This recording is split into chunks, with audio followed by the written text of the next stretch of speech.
subject pronoun دا وایي څه ته، د څه لپاره کارول کیږي او څو دانې دي. په دې ویډیو کې به زه تاسو ته وښایم چې subject pronoun څه دي، د څه لپاره کارول کیږي او څو دانې دي. ځکه دا ډیر اهم او مهم دي چې موږ په ورځني ژوند کې دا ډیر کاروو. او که subject pronoun نه وي زده، موږ نشو کولی په ورځني ژوند کې ډیر څه په انګلیش کې ووایو. نو شروع کوو د definition نه، د دې تعارف نه شروع کوو. Subject pronoun are words that replace the subject in the sentence. وای subject pronoun دا هغه ضمایر دي یا هغه ضمیرونه دي چې په جمله کې د فاعل پر ځای راځي. اوس به وایو چې دا ولې مونږ کاروو په جمله کې یا په پاراګراف کې، دا ولې مونږ کاروو او ولې ډیر اهم دي. Why we use that? We use subject pronoun to avoid repeating nouns and to make sentences short and easier. دا موږ د دې لپاره کاروو چې د نوم له تکرار څخه مخنیوی کوي او جمله لنډه او اسانه کوي. دا د دې لپاره. نو اوس تاسو ته زه یو دوه اگزامپل در کوم، نو دې سره به ستاسو مغز ډیر خلاص شي، یعنې ستاسو به په دې ډیر پوه شئ. تاسو ته دوه اگزامپل زه در کوم په دې ځای کې. زه دوه جملې وایم دلته، کوم یو به تاسو ته ډیره اسانه راځي، یعنې ډیره ښه راځي. اوله جمله زه وایم چې Ahmad is a student. Ahmad study at school. Ahmad study English. Ahmad study hard. ګوره بل زه وایم Ahmad is a student. He study at school. He study English and he learn English and he study hard. ګوره دغه اوله جمله چې موږ تاسو ته وویلې دا چې د لږ بورینګ ده، ځکه چې د احمد نوم پکې ډیر تکرار شوی. او subject pronoun د همدغه لپاره کارول کیږي چې دغه نوم د تکرار څخه مخنیوی کوي. دلته هی subject pronoun راغلی ده. اوس موږ راځو subject pronoun کوم دي او څو دانې دي. subject pronoun اصلا اووه دانې دي چې I ده، you ده، he ده، she ده، it ده، we ده، they ده. زه به یو تاسو ته په مثالونو سره تشریح کړم چې تاسو ته ښه کلیر شي، ښه پې پوه شئ دې باندې. The first one is I. I دا یو subject pronoun ده. زه په جمله کې درته کاروم چې لږ اسانه شي. I am learning English. زه انګلیش زده کوم.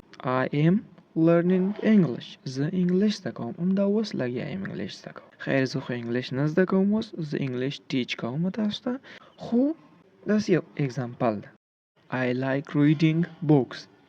د کتابونو ویل زما خوښیږي، یعنې زه چې کوم کتابونه وایم هغه زما خوښیږي چې وایم یې. په دې ځای کې زه غواړم یو ګرامري پوینټ ته اشاره وکړم، هغه I ده.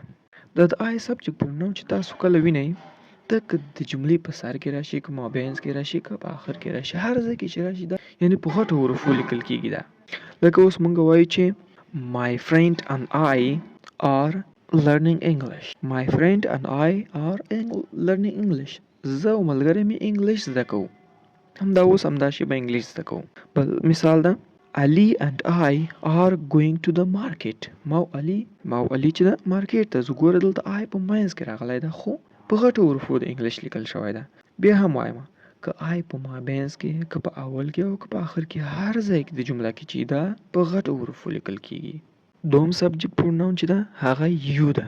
ګورئ په یاد ساتئ چې you دوه معنی، ته د یو شخص لپاره چې ته، او د ډیر خاصو لپاره تاسې، د دې لپاره کارول کیږي. زه اول دوه مثاله درته د سینګولر پروناون در کوم چې د یو لپاره کارول کیږي، یو شخص لپاره کارول کیږي. اول دوه مثاله در کوم چې د یو شخص لپاره کارول کیږي. You are my best friend. ته زما بهترین دوست دی، ته زما ښه دوست دی. You are my best friend. You are very kind. ته ډیر مهربانه یې. You are very kind.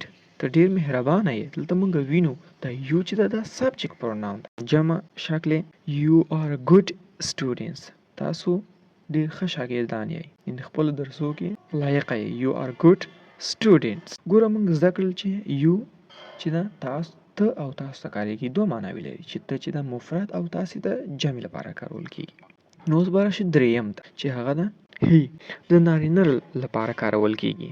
He works hard to achieve his goals. هغه سخت کار کوي چې خپل اهداف ته ورسي. ګورئ دلته یو بل ګرامري پوینټ دی، هغه چې ده works. ګوره کله چې موږ سبجیکټ پروناون کاروو که هغه سینګولر وي نو هغې لپاره موږ که هغه فعل چې موږ لرو لکه دلته چې works ده دې ته موږ د اس یا ای اس اضافه کوو. دلته موږ که هغه سبجیکټ پروناون زموږ مفرد وي یا سینګولر وي هغې ته موږ د اس یا ای اس اضافه کوو. نو دلته چې د موږ سبجیکټ پروناون چې دا سینګولر ده نو موږ د اس یا ای اس اضافه کوو. دوم مثال He enjoys reading books in his free time. هغه په خپل بیکاري وخت کې په خپل free time کې هغه کتابونه لولي. د خوښیږي. دلته بیا enjoys څنګه چې دا he چې دا singular subject pronoun ده. څلورم چې دا هغه she ده. هغه ښځه she. She studies English every day. هغه ښځه یا هغه میرمن هر ورځ انګلیسي وایي. انګلیسي مطالعه کوي یا انګلیسي زده کوي. نو دلته بیا موږ د اس یا ای اس اضافه کوو ځکه چې سبجیکټ پروناون چې ده مفرد ده. نو هر وخت که موږ سبجیکټ پروناون مفرد و نو موږ د اس یا ای اس اضافه کوو هغه خپل فعل ته. دوم مثال ته موږ راځو She helps her mother at home. هغه خپل مور سره په خپل کور کې مرسته کوي. نو دا هم و شي.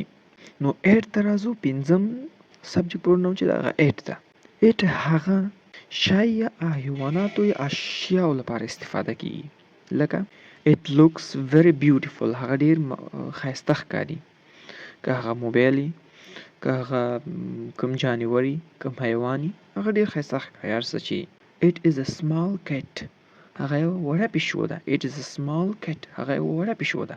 it eats food every morning. هغه خپل ډوډۍ هر سبا یې خوري.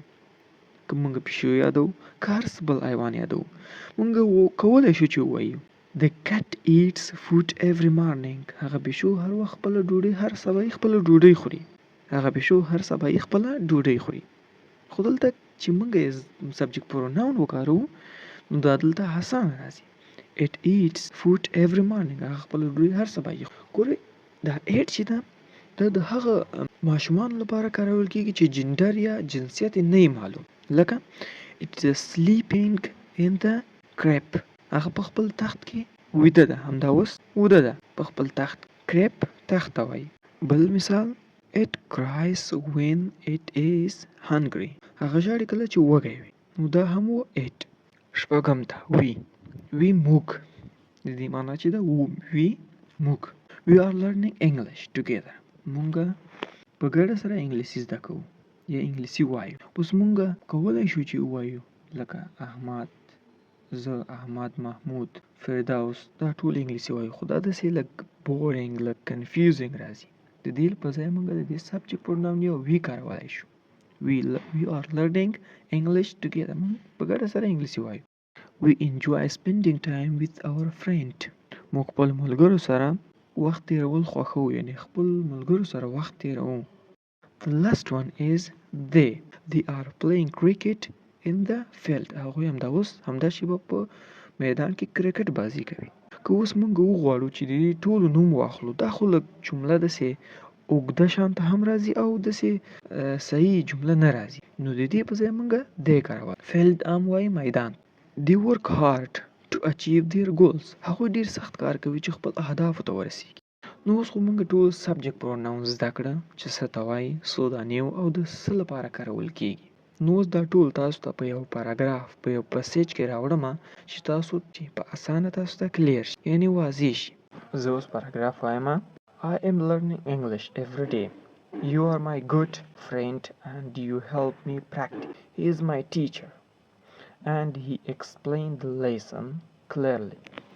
She studies with us and she works hard. It is an interesting language to learn. We enjoy learning English together. They also study English and they want to improve their skills. نو دا د پاراګراف کې ما تاسو ټول د سبجیکټ پروناون وکارول. Thank you for watching this video.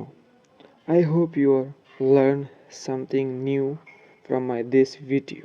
If you like this video, like and share the video and subscribe to the channel. که واقعا تاسو زما له دې ویډیو څخه نوي شی زده کړي وي او تاسو ته ګټور تمام شوي وي نو مهرباني وکړئ چینل سبسکرایب کړئ او ویډیو لایک او شیر کړئ. مونږ هر وخت کوشش کوو چې تاسو ته ډیفرنٹ مختلف ویډیوګانې د ګرامر سپیکینګ لیسنینګ راوړو چې تاسو انګلیش ورسره امپروف شي. نو پلیز که تاسو مونږ چینل کې نوي یاست نو پلیز مهرباني وکړئ زموږ چینل درسره سبسکرایب او لایک کړئ. نو د بل ویډیو پورې د الله په امان.